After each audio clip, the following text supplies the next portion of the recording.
Ancient China, Section 3, Strong Rulers Unite Warring Kingdoms. The Terracotta Army. In 1974, a group of farmers found pottery made of terracotta. Archaeologists found 8,000 life-size statues of horses, chariots, and men. These soldiers were buried more than 2,000 years at the tomb of Xie Huangdi. And boys and girls, if you look at these statues, you can see that each one has a different facial expression, has a different uniform. They're extremely detailed statues. Xie Huangdi was the first leader of the Qin dynasty, hence the name China comes from his name Qin.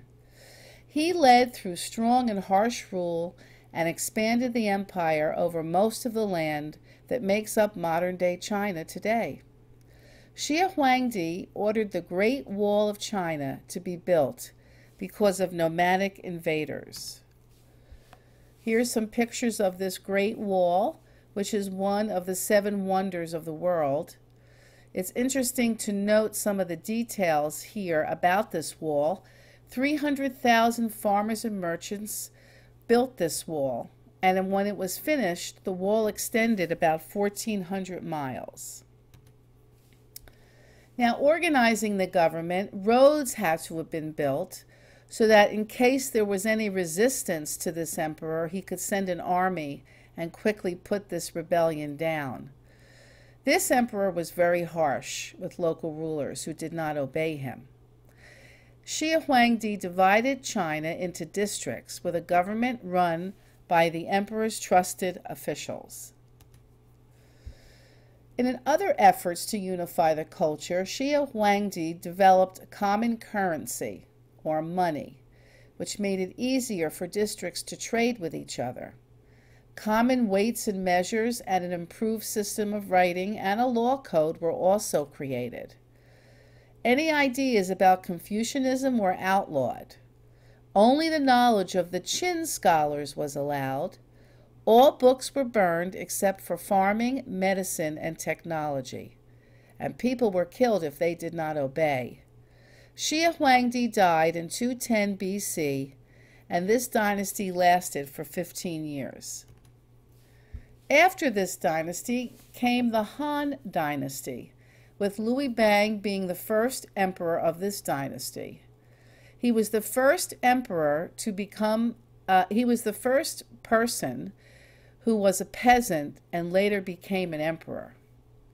His main goal was to put stable governments back into China, and by doing so, he was able to bring back Confucianism. After he was finished, his grandson, Wudi, became the emperor. He was known as a military emperor because he expanded the empire west and north, as you can see in this map. When he died, the dynasty started to fall apart. Warlords, or leaders of local groups, gained power. China ended up breaking up into several smaller kingdoms. Okay, key ideas to remember. What did the first dynasty do to unite China? The Qin dynasty's leader, Xie Huangdi, united China through harsh rule and built the Great Wall to keep invaders out. He built roads and divided China into districts, which made it easier to govern.